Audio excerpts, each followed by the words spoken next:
7절 내가 너희에게 이르노니 이와 같이 죄인 한 사람이 회개하면 하늘에서는 회개할 것 없는 의인 99으로 말미암아 기뻐하는 것보다 더하리라. 32절 이 내 동생은 죽었다가 살아났으며 내가 잃었다가 얻었기로 우리가 즐거워하고 기뻐하는 것이 마땅하다 하니라. 오늘 아침 우리가 누가복음 15장의 말씀을 함께 살펴보기를 원합니다. 예수님께서 이처럼 움직이는 과정 속에 모든 세리와 죄인들이 말씀을 들으러 가까이 나오니 그랬습니다. 세리와 죄인들, 모든 세리와 죄인들은 유대인 사회 속에서 다른 사람들이 볼 때에 이 사람들은 사람 같지도 않고 그래서 함께 섞이지도 않고 함께 식사도 아니하고 한 자리에 앉으려고도 하지 않는 그런 사람들입니다. 그러나 예수님의 말씀이 선포될 때에 이 세리와 죄인들이 말씀을 들으러 왔다. 결국 세리와 죄인들이 말씀을 들으러 왔다는 얘기는 그들의 삶에 어떤 문제를 느끼고 말씀을 듣고 뭔가 은혜를 받거나 아니면 회개하거나 뭔가 영적으로 갈급하기 때문에 나온 사람들입니다. 그러나 그런 사람들에 대해서 이제 2절에 보면 바리새인과 서기관들이 수군거려서 이르되 이 사람이 죄인을 영접하고 음식을 같이 먹는다 하더라.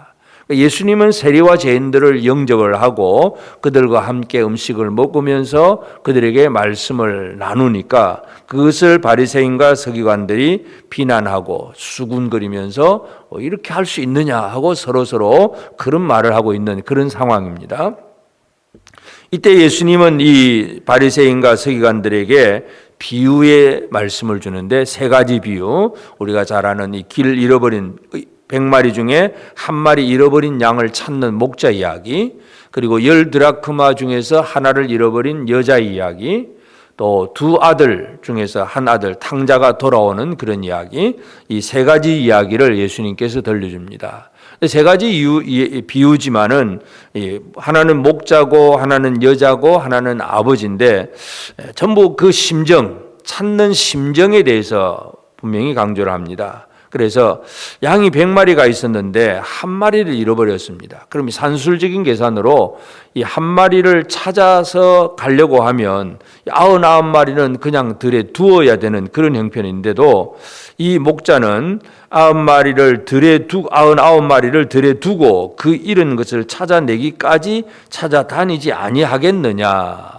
이 목자의 심정, 길을 잃어버린 그 한 마리 양을 찾기 위해서 얼마나 애를 쓰고 있느냐 하는 것, 관심과 또 애정과 열정 이런 것들을 우리가 분명히 발견할 수 있는데 하여튼 예수님께서 그 얘기를 하고 그리고 그 잃은 양을 찾았으면 즐거워서 어깨에 메고 집에 와서 또 벗과 이웃을 불러서 자기가 이 양을 찾았다고 그러면서 오히려 잔치를 벌인다. 이 목자가 잃어버린 양을 찾았을 때 기쁨과 즐거움 이것을 얘기를 하면서 예수님께서 이 바리새인과 서기관들에게 하시는 말씀은 7절에 내가 너희에게 이르노니 이와 같이 죄인 한 사람이 회개하면 하늘에서는 회개할 것 없는 의인 99으로 말미암아 기뻐하는 것보다 더하리라. 물론 의인 99으로도 기뻐하긴 하겠지만 그러나 진짜 중요한 것은 죄인 한 사람이 회개하면 하나님 아버지의 마음은 죄인 한 사람이 회개하면 이것이 하나님 아버지가 가장 기뻐하는 일이다. 그래서 지금 말씀을 들으러 나온 이 세리와 죄인들, 그들은 말씀을 듣고 회개하기 위해서 나온 것이고 또 말씀을 듣고 회개할 기회를 찾고 회개할 수 있는 사람들입니다. 그래서 예수님 전에 우리가 세례요한이 요단강에서 외쳤을 때에 그 세례요한 앞에 많은 사람들이 몰려갔고 그때 세례요한이 외친 것이 바로 회개하라 그런 외침을 받았고 그래서 많은 사람들이 회개하고 물세례를 받았는데 지금 예수님의 말씀을 들으려고 온 사람들도 실제로는 회개하려고 하는 사람들이고 그런 사람들은 하나님이 가장 기뻐하는 사람들이다. 그 얘기입니다. 그래서 이미 있는 99마리도 기쁨의 대상이긴 하지만 더 큰 기쁨은 무엇인가 하는 것 이것을 분명히 얘기해 줍니다. 두 번째 10드라크마 비유도 마찬가지 어떤 여자에게 10드라크마가 있다. 그래서 우리가 흔히 유대인 사회 속에서 이 드라크마라고 하는 것은 어떤 이제 결혼을 정혼을 한 그런 이제 신부가 신랑에게서 10드라크마 같은 이런 것들을 받게 되는데 이걸 끝까지 잘 간직을 해야 이제 마지막에 이제 신랑이 다시 왔을 때에 영접할 수 있는 그런 표징이다. 그렇게도 이해를 하긴 하는데, 하여튼 그 10드라크마 중에 하나를 잃어버렸으면 그냥 뭐 손에 난 거로 끝내버리지, 이런 개념이 아니라 찾도록 얼마나 애를 쓰느냐 하는 얘기. 등불을 켜고 집을 쓸며 찾아내기까지 부지런히 찾지 않겠느냐. 불을 켜고 집을 온 대청소를 하면서 찾아내기까지 부지런히 찾으면서, 결국 예수님의 계속 강조하는 말씀은 10절도 마찬가지, 내가 너희에게 이르노니 이와 같이 죄인 한 사람이 회개하면 하나님의 사자들 앞에 기쁨이 되느니라. 하나님이 가장 원하시는 것은 바로 죄인 한 사람이 회개하면, 이 죄인이 회개하고 돌아오는 것, 이것을 우리 하나님께서 가장 기뻐한다는 것을 예수님께서 가득가득 비유로 말씀합니다. 세 번째 비유, 탕자 비유도 마찬가지인데, 결국은 이 두 아들 중에 한 아들이 먼저, 작은 아들이 아버지 앞에, 아버지가 돌아가시면 나한테 유산을 줄 건데 미리 달라 그러고, 결국 아버지와의 관계가 끊어진 상태에서 이 둘째 아들은 먼 나라에 가서, 진짜 나라가 어디에 있는가, 자기 민족, 자기 나라 속에 살지 않고 다른 나라에 가서 사는 그런 사람이 되고, 거기서 허랑방탕하고 모든 것을 다 잃어버리는 그런 상황이 됩니다. 그리고 나서 이제 흉년도 들고 힘들어서 이제 그 나라 백성 중에서 처음에는 돈이 있을 때는 좋았지만, 그러나 이제 결국은 완전한 거지가 되고 그 나라 백성 중 한 사람에게서 붙여 산다. 아무것도 없이 그냥 남에게 그저 기숙 생활하는 그런 생활이 되고, 그 사람이 이제 돼지 치는 일에 그냥 맡기고, 가장 유대인 사회 속에서는 부정한 동물로 여기는 것이 돼지입니다. 돼지 치는 일을 하게 되고, 돼지 먹는 지엽 열매로 배를 채우고자 하지만 그것도 만족하지 못하고, 그때서야 이 사람이 내 아버지 집에는 풍족한 것이 많은데 여기서 나 줄여 죽는구나, 그러면서 나는 아버지께로 가야 되겠다, 그 생각을 하고 20절 이에 일어나서 아버지께로 돌아가니라. 그때에 이 아버지께로 돌아갔을 때에 아직도 거리가 먼데 아버지가 그를 보고 측은히 여겨 달려가 목을 안고 입을 맞추니, 이 아직도 거리가 먼데 이 아버지는 이 아들이 돌아오기를 간절히 바라는 심정으로 기다렸던 아버지라는 것을 우리가 알 수가 있고, 보고 측은히 여겨 달려가서 목을 안고 입을 맞추고 그를 환대하고 받아들이고 영접한다는 것입니다. 그래서 이 탕자는 아버지께 죄를 지어서 내가 아버지 아들이라 이 그름을 받지 못하고 그저 이 종들 중에서 그저 일하는 그 종들 중에 한 사람으로 여겨달라고 하는, 그렇게 얘기를 합니다. 그것이 바로 이 탕자의 회개의 소리고, 그때 아버지는 종들에게 제일 좋은 옷을 내다 입히고 손에 가락지를 끼우고 발에 신을 신기고 또 살찐 송아지를 잡아다가 우리가 먹고 즐기자, 잔치를 벌인다. 이것이 이제 아버지의 마음입니다. 그러나 이제 큰아들, 집에 있던 큰아들은 집에서 나는 그 풍악 소리를 듣고 또 이 자기 동생이 돌아와서 아버지가 그렇게 한다는 것을 알고는 아주 분노를 합니다. 그래서 28절 보면 그가 노하여 들어가고자 하지 아니하거늘 아버지가 나와서 권한대. 그러니까 결국은 이제 이 큰아들은 돌아온 아들의 그 회개를 인정하지 아니하고 그가 돌아왔을 때 아버지가 용납한 것을 분노하는 그런 마음을 품고 있습니다.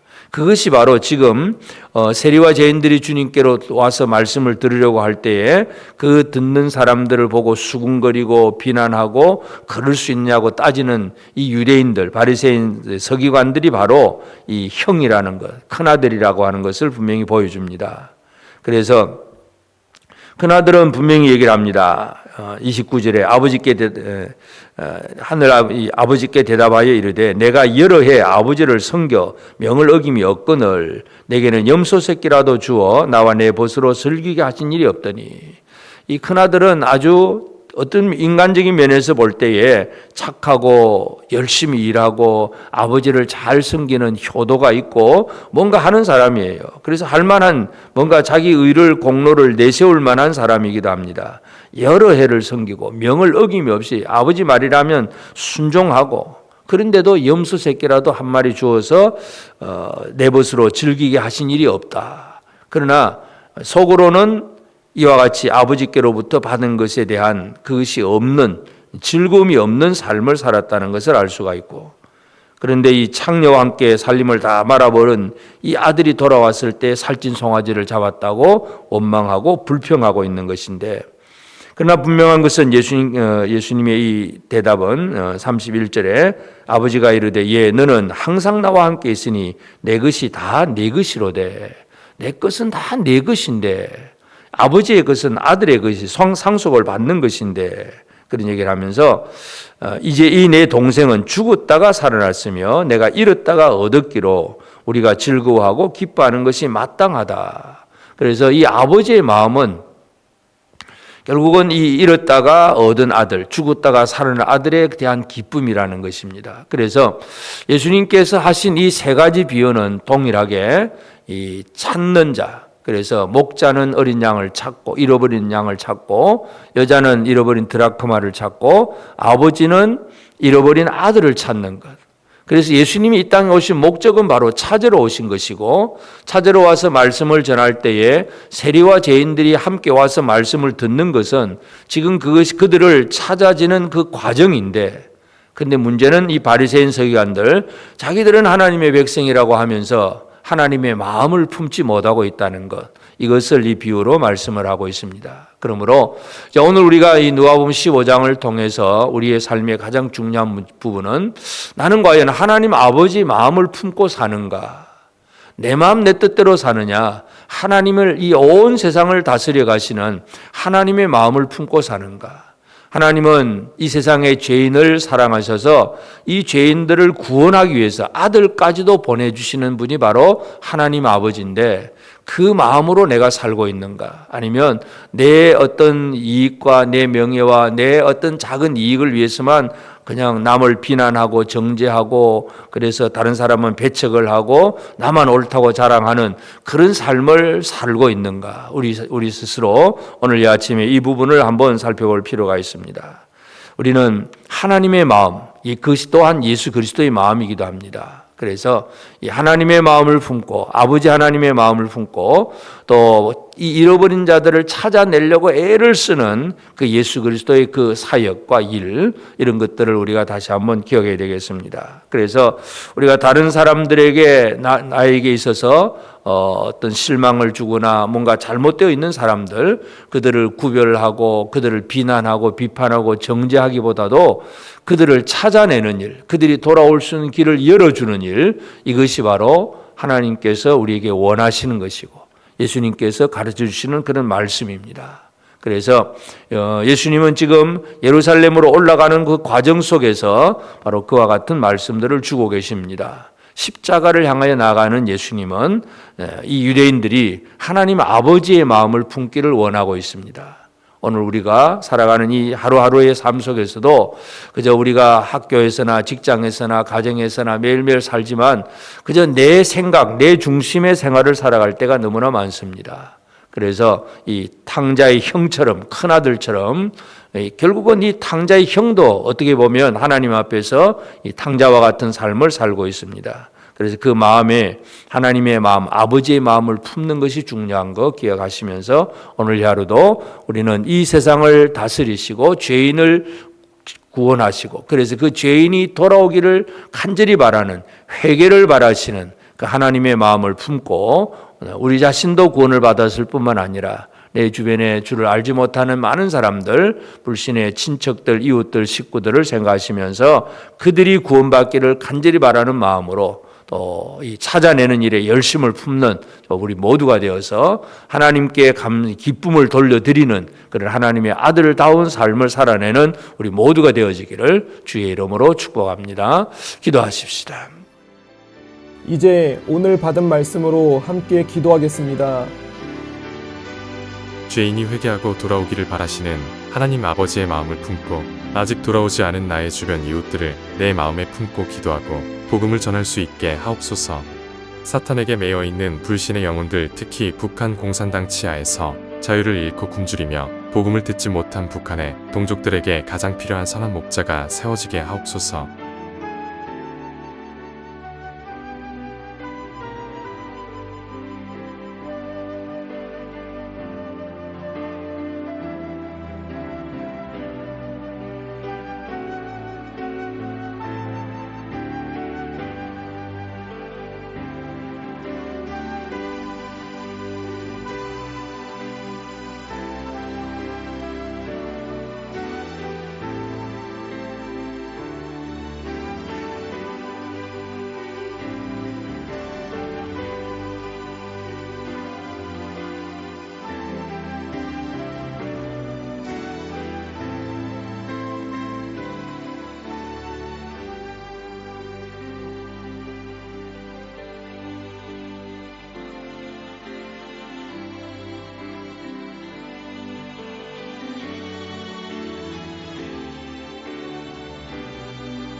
이제 개인의 기도 제목을 가지고 하나님 앞에 기도하시기 바랍니다.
수고하셨습니다.